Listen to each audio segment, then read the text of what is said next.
TMC leader Mahua Moitra एक बार फिर political और सोशल मीडिया स्टॉर्म के बिल्कुल बीच में खड़ी हैं। इस बार मुद्दा सिर्फ उनका पॉलिटिकल स्टेटमेंट या पार्लियामेंट्री स्पीच नहीं, बल्कि कुछ एलिस्ट प्राइवेट चैट स्क्रीनशॉट्स हैं जो एक्स पर सर्कुलेट होने लगे हैं, जिनमें मैसेजेस जैसे love you and don't stress और be anxious everything will be all right दिखाए गए। जी हाँ, ये स्क्रीनशॉट्स अब इतने वायरल हो रहे हैं कि कंट्रोवर्सी थमने का नाम नहीं ले रही। साथ ही महुआ मोइत्रा का बोल्ड और नेक्स्ट लीगल एक्शन इसमें एक और लेयर ऐड करता है। सोचने वाली बात यह है कि आखिर ऐसा क्या हुआ है कि ये एलिस्ट चैट्स सामने आई हैं? क्या ये टारगेटिंग है या फिर बात कुछ और है?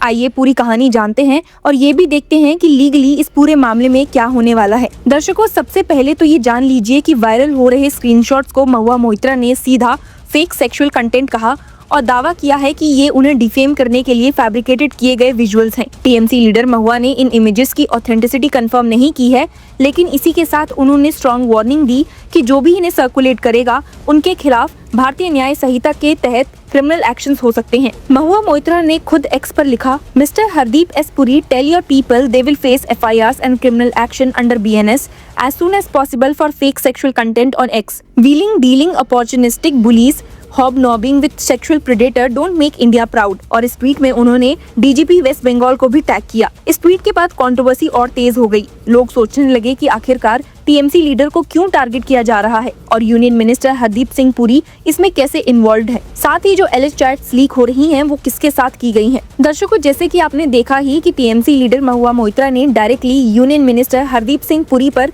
ये इंसिनुएशन की कि उनके लोग ही ये कंटेंट पुश कर रहे हैं। इसके बाद महुआ मोइत्रा की लीगल टीम ने मल्टीपल FIRs फाइल करने का प्रोसेस शुरू किया, जिसमें स्पेसिफिक एक्स हैंडल्स को आइडेंटिफाई किया गया और ये भी कहा गया कि रीपोस्ट या कोट ट्वीट्स भी क्रिमिनल लायबिलिटी के दायरे में आ सकते हैं। इस पूरे एपिसोड को और ज्यादा पॉलिटिकली चार्ज बना देता है इसका टाइमिंग। ये एलिस्ट प्राइवेट चैट्स का कंट्रोवर्सी तब एक्सप्लोड हुआ जब Mahua Moitra publicly union minister Hardeep Singh Puri को जेफरी एप्स्टीन फाइल्स को लेकर टारगेट कर रही थी। महुआ मोइत्रा ने US जस्टिस डिपार्टमेंट के 30 जनवरी को रिलीज हुए एप्स्टीन रिलेटेड डॉक्यूमेंट से स्क्रीनशॉट शेयर किए थे, जिनमें पर्पटली दिसंबर 2024 के एक मेल एक्सचेंज का रेफरेंस था। उस ईमेल में एप्स्टीन ने रिपोर्टेडली अपनी असिस्टेंस के लिए इंडिया वीजा को लेकर मदद मांगी थी और पुरी ने उस प्रोसेस को फेलिसिटेट किया था। महुआ मोइत्रा ने इस पर सवाल उठाते हुए कहा कि ये सब पब्लिक इंटरेस्ट का मुद्दा है। इसी सीक्वेंस में महुआ मोइत्रा ने ये भी क्लेम किया कि हरदीप सिंह पुरी ने उन्हें कॉल करके ट्वीट डिलीट करने को कहा। महुआ मोइत्रा ने अपने एक्स पर लिखा है, I will take my chances sir, your thug armies don't scare me. ये स्टेटमेंट अपने आप में कंट्रोवर्सी को और फ्यूल करता है, क्योंकि ये एक सिटिंग MP का एलिगेशन है एक यूनियन मिनिस्टर के खिलाफ, वो भी एक इंटरनेशनल स्कैंडल के बैकड्रॉप में। जैसे ही एप्स्टीन फाइल्स पर महुआ मोइत्रा के ट्वीट्स वायरल हुए, वैसे ही एलिस्ट प्राइवेट चैट्स के स्क्रीनशॉट सर्कुलेट होने लगे और यहीं से नैरेटिव वॉर शुरू हो गया।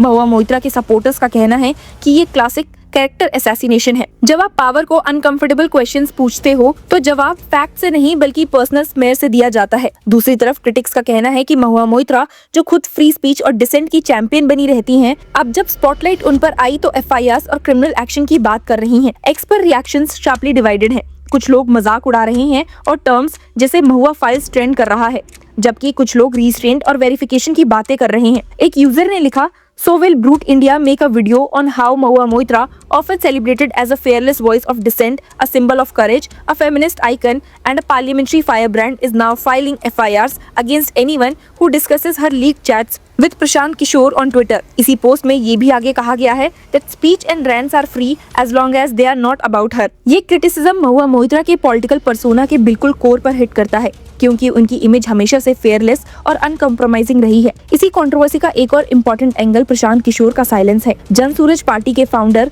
And well known political strategist Prashant Kishore ने अब तक पब्लिकली कोई स्टेटमेंट नहीं दिया है, ना चैट्स की ऑथेंटिसिटी पर, ना महुआ मोइत्रा के एलिगेशंस पर। प्रशांत किशोर का साइलेंस लीगली भी और पॉलिटिकली भी सिग्निफिकेंट है, क्योंकि किसी भी एलिस्ट प्राइवेट कम्युनिकेशन के केस में दोनों पार्टीज के स्टेटमेंट्स मैटर करते हैं। साइलेंस को कोई स्ट्रेटेजिक कह रहा है तो कोई लीगल एडवाइस का नतीजा। इंटरेस्टिंगली इसी बीच जनसूरज पार्टी सुप्रीम कोर्ट पहुंच चुकी है, बिहार असेंबली इलेक्शन से पहले स्टेट वेलफेयर स्कीम्स के एलिस्ट मिसयूज को चैलेंज करते हुए, जो किशोर को एक अलग पॉलिटिकल स्पॉटलाइट में ले आता है। लीगल एंगल से देखा जाए तो महुआ मोइत्रा का FIR रूट लेना एक क्लियर सिग्नल है कि वो इस मैटर को गॉसिप या पॉलिटिकल ट्रोलिंग के लेवल पर नहीं छोड़ना चाहती। भारतीय न्याय संहिता के प्रोविजंस जो ऑब्ससीनिटी, डेफेमेशन और electronic publication of false material से रिलेटेड है, उनके लॉयर्स के अकॉर्डिंग इस केस में अट्रैक्ट होते हैं अगर ये एस्टैब्लिश हो जाता है कि इमेजेस फैब्रिकेटेड हैं। महुआ मोइत्रा का ये कहना कि रीपोस्ट भी क्रिमिनल प्रोसीडिंग्स को इनवाइट कर सकते हैं, डिजिटल एज के एक अनकंफर्टेबल ट्रुथ को हाईलाइट करता है। एम्प्लीफिकेशन भी लायबिलिटी बन सकता है। इस पूरे एपिसोड के पैरेलल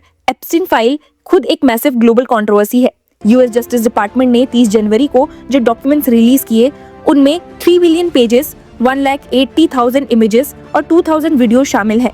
इस लिस्ट में Richard Branson, Bill Gates, Elon Musk जैसे बड़े नाम भी मेंशन हुए, लेकिन अथॉरिटीज ने रिपीटेडली क्लैरिफाई किया कि किसी का नाम डॉक्यूमेंट्स में होना अपने आप में रॉन्ग डूइंग इम्प्लाई नहीं करता। आपको बता दूं कि एक फेडरल जज न्यूयॉर्क सिटी में 4 फरवरी को हियरिंग कर रहे थे, ये डिसाइड करने के लिए कि क्या गवर्नमेंट वेबसाइट जहां ये डॉक्यूमेंट्स होस्ट किए गए हैं टेम्परली शट की जाए क्योंकि विक्टिम्स के नाम इम्प्रॉपरली डिस्क्लोज हो गए हैं। इंडिया में लेकिन एप्स्टीन फाइल का पॉलिटिकल यूज एक अलग ट्रेजेक्टरी ले चुका है। महुआ मोइत्रा के ट्वीट्स ने हरदीप सिंह पुरी को डिफेंसिव पोजीशन में ला दिया है और उनके एलिस्ट कॉल का claim, if people come after me now he won't be able to help it, political intimidation के नैरेटिव को और स्ट्रॉन्ग करता है, चाहे वो क्लेम लीगली प्रूव हो या नहीं। महुआ मोइत्रा का जवाब that I will take my chances sir उनकी कैजुअल कॉम्बैटिव स्टाइल का एक्सटेंशन है, जो उनके सपोर्टर्स को एनर्जाइज करता है और क्रिटिक्स को और ज्यादा प्रोवोक। सबसे बड़ा सवाल जो अब हवा में लटका हुआ है वो ये है कि एलिट चैट्स असली हैं या फेक। अब तक कोई इंडिपेंडेंट वेरिफिकेशन सामने नहीं आया है। स्क्रीनशॉट का सोर्स अनक्लियर है, मेटा डाटा पब्लिक नहीं है और न ही किसी डिजिटल फॉरेंसिक रिपोर्ट का जिक्र हुआ है। इस अनसर्टेनिटी के बीच एफआईआर्स, काउंटर नैरेटिव्स और मीम्स का सिलसिला चल रहा है।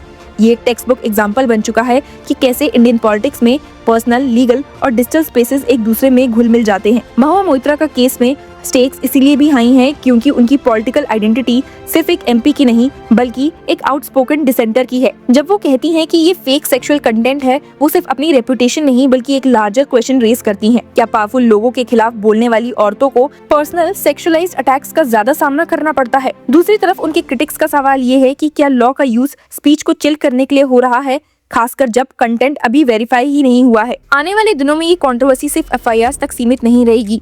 पुलिस इन्वेस्टिगेशन, प्लेटफॉर्म कंप्लायंस और शायद कोर्ट्स के ऑब्जर्वेशन इस नैरेटिव को एक नया मोड़ देंगे। प्रशांत किशोर का इवेंचुअल रिस्पांस अगर आता है तो स्टोरी को और कॉम्प्लेक्स बना देगा और एप्स्टीन फाइल का ग्लोबल फॉलआउट, जिसमें और डिस्क्लोजर्स एक्सपेक्टेड हैं, इंडियन पॉलिटिकल डिस्कोर्स को बार बार इंटरसेक्ट करता रहेगा। अभी के लिए महुआ मोइत्रा का मैसेज क्लियर है कि जो भी उनके नाम पर एलिज्ड सेक्सुअल कंटेंट सर्कुलेट करेगा वो लीगल कॉन्सिक्वेंसेस फेस करेगा। उनके क्रिटिक्स का काउंटर भी उतना ही लाउड है कि पॉलिटिक्स में गोली चलाने वालों को कभी न कभी खुद भी निशाने पर आना पड़ता है।